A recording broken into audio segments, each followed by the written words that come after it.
সঠিক বিচার না হলে একটা জায়গায় 10টা লাশ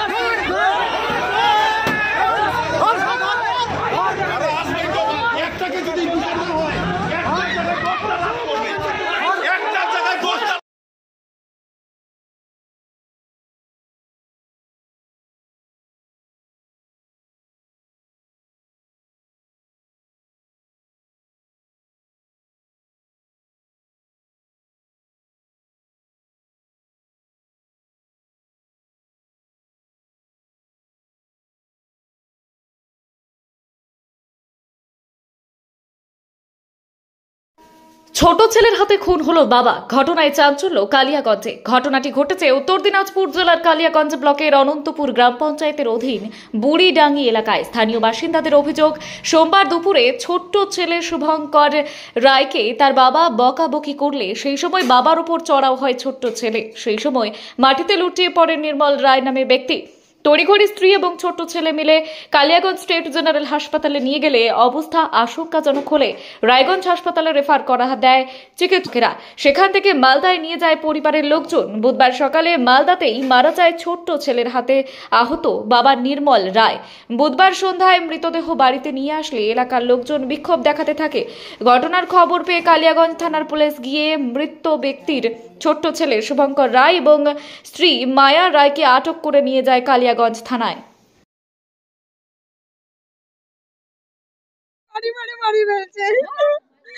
ওদের উচিত বিচার চাই। ছোট ছেলের আর মান কেন মারলো? কি ক্ষতি করছিল ওর বাবা? ওদের কেন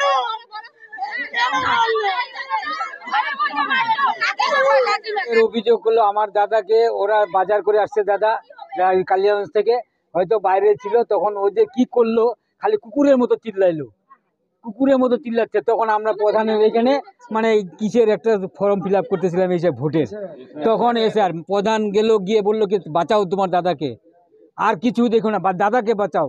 তখন আমরা আইসে দেখি ওরা নিয়ে চলে যাচ্ছে। তার দাদাকে কে মারলো? আমার ভাস্তা, ছোট ভাস্তা, কিন্তু আমার বড় ভাস্তা যে আছে ও কোনো কিছু এর মধ্যে জানে না। আজকে থাকলে পরে এই জিনিসটা হইতো না। থানায় গেছিলাম, কিন্তু আমাদের ডেথ সার্টিফিকেট চাচ্ছে, ও চাচ্ছে আমরা কিছু দিতে পারতেছি না। তাহলে আমরা কিছু না, আজকে 2 দিন থেকে আমরা কুকুরের মতো ঘুরতেছি টাটা সুমো নিয়ে, 2500-2600 টাকা গাড়ি ভাড়া দিচ্ছি, কিন্তু সঠিক কিছু পাচ্ছি না। বলতেছে এইখানে আসি, ও বলতেছে ওইখানে আসি, এক একজনে এক এক রকম কথা।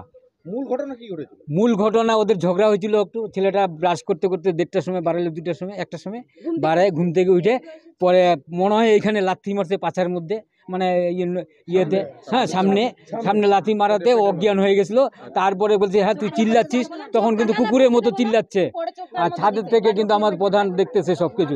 তখন ওরা বললে বাঁচাও, গিয়ে তোমরা ভাই হিসাবে যাও, মুখের দিকে, ভাইয়ের দিকে দেখে যাও। আমার নিজের ভাই, ভাই মানে দাদা, আমার নিজের দাদা। এখন আমরা চাচ্ছি ওর বড় ছেলে বাদে ওদের বিচার হোক। বড় ছেলে বাদে। হ্যাঁ, দাদার বউ আমার বৌদি, হ্যাঁ বৌদি, ওরা দুজনেই মারধর করছে। এখন আমরা তো ভিতরে খবর জানি না, আইসে কিছু পাই না। না, আমরা তো সকাল থেকে কালকে থেকে ঘুরতেছি, কিন্তু পাচ্ছি না দাদাকে, খুঁজে পাচ্ছি না। কালকে নার্সিংহোমে গেলে পাইছিলাম, তারপরে কিন্তু আর দাদাকে পাচ্ছি না। ওরা পোস্টমর্টম করতে না করছি, ওরা পোস্টমর্টম করে ফেলছে, তাও আমাদেরকে জানায় নাই। ঠিক আছে, না করে খেয়ে ঠিক আছে, করবো না পোস্টমর্টম। যখন আপনার দাদাকে মারা হলো, হ্যাঁ না মৃত হলো আর কি, মৃত হলো যখন মারা গেল যখন আর কি, তখন আমাদেরকে বললো সকালবেলা মারা গেছে। তখন আমরা বললাম যে পোস্টমর্টম করিস না, হ্যাঁ আমরা যাচ্ছি, সবাই পিসিআরা আসতেছে, তোর সবাই আসতেছে, আমরা কিন্তু এইভাবেই সকাল থেকে ঘুরতেছি। এ বলতেছে, একজনের কাছে ফোন করি, ও বলে যে আমরা 5 মিনিটের মধ্যে বাড়াই গেছি। এক বলতেছে পোস্টমর্টম করবো না, আবার বলতেছে পোস্টমর্টম হয়ে গেছে, এরকম ধরনের কথা চলছে। কিন্তু আমরা সোজাসুজি তারপরে ওদেরকে না পাওয়াতে গাড়ি ভাড়া টাড়া দিয়ে এখন আমরা বাড়িতে চলে আসছি। তারপরে ওদেরকে একটু সান্ত্বনা বুঝাইছি, তোরা নিয়ে আয় এখানে, গ্রামের লোক সবাই অপেক্ষা করতেছে। আমার নাম উজ্জ্বল রায়। আপনার দাদার নাম কি? নির্মল কুমার রায়। আচ্ছা, বয়স কিরকম হবে? বয়স তাও 50-55 হবে। এখন কি চাইছেন? এখন চাইছি বিচার, মানে বৌদি, দাদা, আগে হয়তো আমরা আসতাম মীমাংসা করতে, তখন বলতে ও ফাঁসি লাগাই তো নিজে নিজে দরজা বন্ধ করে দিত, ওকে আমি আসার চাকরি করি, তোমাকে লাইফ পচাই দিব, এরকম ভয় দেখাতো। না বলতে এদের বাড়িতে তো মাঝে সাঝে দাদাকে খুব মারধর করতো, কে মারধর করে? ওই ভাইস্তাটা আর বৌদিটা। আচ্ছা, তা ওই দিন এমন মারছে একদম ডেট করে দিয়েছে। কবে? এটা সোমবার দিনে একটা ঘটনা। কি কারণে মারলো? মানে ওদের তো ওই যে শাসন, দাদা যদি কিছু বলতে যায় তাহলে মানে উল্টাপাল্টা টর্চারিং করে ওর মা আর ওই যে আমার ছোট ভাইস্তাটা। কি নাম আপনার দাদা? আমার নির্মল কুমার রায়।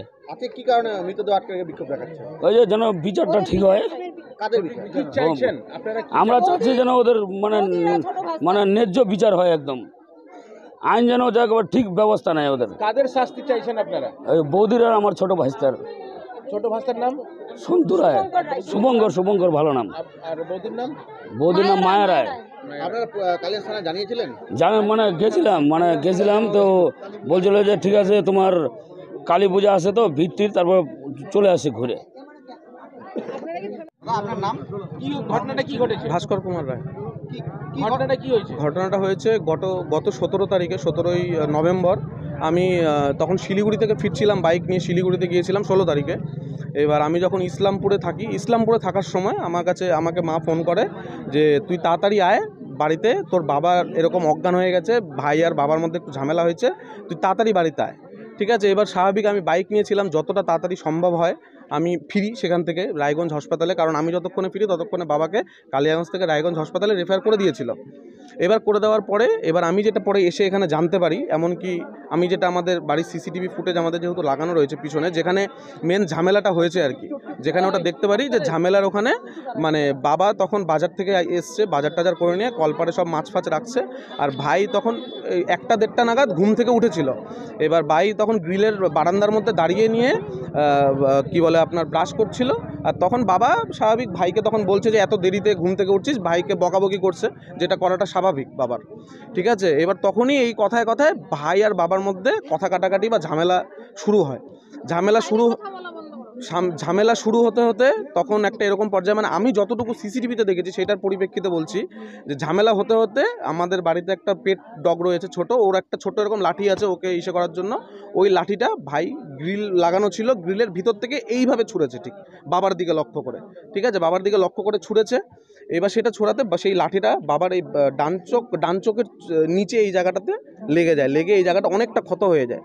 ঠিক আছে, এবার ক্ষত হয়ে বাবার আমি চিৎকারটার সাথে সাথে শুনতে পারি, কারণ বাবা তখন যেই পোর্শনটাতে বাবাকে ওই জায়গাটা লাগছে সেটা সিসিটিভির ক্যামেরার সেটাতে আসেনি, বাবা তখন খড়ির ঘরে যেই সেটটাতে ছিল। এবার সেটা লাগছে, বাবা খুবই জোরে চিৎকার করে, যে চিৎকারটা আমি স্পষ্ট শুনতে পাই ক্যামেরাতে। সেই চিৎকারটার সাথে সাথে যখনই বাবা পড়ে গেল, আমি যেটা দেখলাম আর কি সেটাই বলছি, ভাই সাথে সাথে গ্রিলটা খুলে বাবার কাছে দৌড়ে গেল, আর যাই মাকে সাথে সাথে ডাকলো যে বাবা পড়ে গেছে।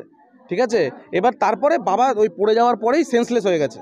ঠিক আছে, সেন্সলেস হয়ে যাওয়ার পরে বাবা নিয়ে আসে, এখানে ঘরে নিয়ে আসে, তারপর টোটো আসে। এবার ঘরের ভিতরে তো ক্যামেরা নেই। ঠিক আছে, তারপর আমি যেটা আবার সামনের ক্যামেরা দিয়ে দেখলাম, টোটোওয়ালা ঢুকলো, টোটো সাথে সাথেই। ঠিক আছে, এখানে হয়তো টোটো যাচ্ছিল আমাদের পাড়ারই ছেলে, সাথে সাথে ওকে ডাইকে নিয়ে বাবাকে ওই টোটোওয়ালা ভাইটা আর ভাই মিলে তুলে সাথে সাথে নিয়ে গেল হাসপাতালে। এবার নিয়ে যাওয়ার পরে কালিয়াগঞ্জ হাসপাতালে বেশ কিছুক্ষণ রাখা হয়, রাখার পরে কালিয়াগঞ্জ থেকে রায়গঞ্জে ট্রান্সফার করা হয়, যেহেতু বাবার ব্রেনে চোটটা লেগেছিল। ঠিক আছে, রায়গঞ্জ থেকে প্রথমে 2-2.5 ঘন্টা রাখা হয়, বাবার ইউরিন জমে যায়, সেগুলো ক্লিয়ার করার পরে ওখান থেকে 2.5-3 ঘন্টার মতো ছিল মোটামুটি থাকার পরে, ওখানে কোনো যেহেতু ডাক্তার ছিল না, সবাই ইন্টার্নরা দেখছিল, কোনো কেউ সলিউশন দিতে পারছিল না। মোটামুটি 2.5-3 ঘন্টা পরে তারপর বলছে যে আপনার বাবাকে আপনারা কোথাও বাইরে ভালো নিউরোসার্জনের কাছে নিয়ে যান।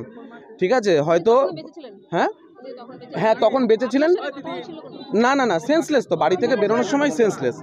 ঠিক আছে, এবার তখন হাসপাতাল থেকে আমরা সবাইকে যোগাযোগ করে নিয়ে মালদাতে ভালো নিউরোসার্জন সেদিন উপস্থিত ছিলেন। ঠিক আছে, সেই নিউরোসার্জন মালদাতে হসপিটালে নিয়ে যাওয়া হয়। ঠিক আছে, এবার সেখানে নিয়ে যাওয়ার পরে বাবার তখনও সেন্স ছিল না, ওখানে নিয়ে যাওয়ার পরে আমরা সাথে সাথে সেখানকার ডক্টর রয়েছেন, ওখানে চিকিৎসা করে ওনার আইসিইউতে ভর্তি করা হয়। আইসিইউতে ভর্তি করার সাথে সাথে ভেন্টিলেশন সমস্ত কিছু চালু করে দেওয়া হয়েছিল। এবার বাবা তখন থেকে কিন্তু তখনও সেন্সলেস, মানে বাবাকে যেদিন এখান থেকে নিয়ে গেছে সেন্সলেস, আর আজকে তো মৃতভাবেই এসছে। তো ওখানে 2 দিন ট্রিটমেন্ট হয়, ট্রিটমেন্ট হওয়ার পরে ওখানে বলে দিয়েছিল যে ক্রিটিক্যাল কন্ডিশন একটু আছে, তাও ভগবানকে ডাকুন, অনেক সময় এগুলো কেস ঠিকও হয়ে যেতে পারে। আমরা সেইভাবেই করছি। এবার করার পরে আজকে সকালবেলায় 7টা সাড়ে 7টা নাগাদ আমাকে ওখান থেকে ফোন করে, ফোন করে বলল, ঠিক আছে, ফোন করে তখন বললো আমায় যে বাবা আপনার কার্ডিয়াক অ্যাটাক করেছিল, যেটা হাসপাতালে বলেছিল, ঠিক আছে। না, এটা মারা যাওয়ার তো এখন আপনার বাবা তো মারা গেছে, এখন কি চাইছেন ভাই আর মায়ের বিরুদ্ধে? এখন এখন আপনি ভাই আর না, এর আগেও বাড়িতে অশান্তি হতো, মা ভাইয়ের সঙ্গে বাবার অশান্তি হতো, ঠিক আছে, মাঝে মধ্যে অশান্তি হতো। না, আমি তো জব করি, সারাদিনই বাইরে থাকি, কিন্তু আমার সামনে যখন ঝামেলাগুলো হয়েছে আমি তখন বলেছি। না, আমি রায়গঞ্জে এখন কি চাইছো? এখন কি চাইছো? আচ্ছা, এখন কি চাইছো? এখন কি চাইছো? এখন সমস্ত গ্রামবাসী, পাড়ার সবাই যা বলবে সিদ্ধান্ত নিবে। আর ওদিকে তো পিছনে সিসিটিভি ফুটেজটা আছে, সেটাও সবাইকে দেখানো হবে। তুমি কি চাইছো? এখন এখানে যদি বাবা আর ভাইয়ের দোষ যেখানে থাকবে, সেখানে ওদের যদি যেটা সিদ্ধান্ত হবে আইনি মতে বা যেভাবে হোক, এখানে আমি আর কি বলতে পারি। তোমার নাম? আমার নাম ভাস্কর কুমার রায়। আর যে মেরেছে তার নাম কি? শুভঙ্কর রায়, নির্মল কুমার রায়, মায়া রায়।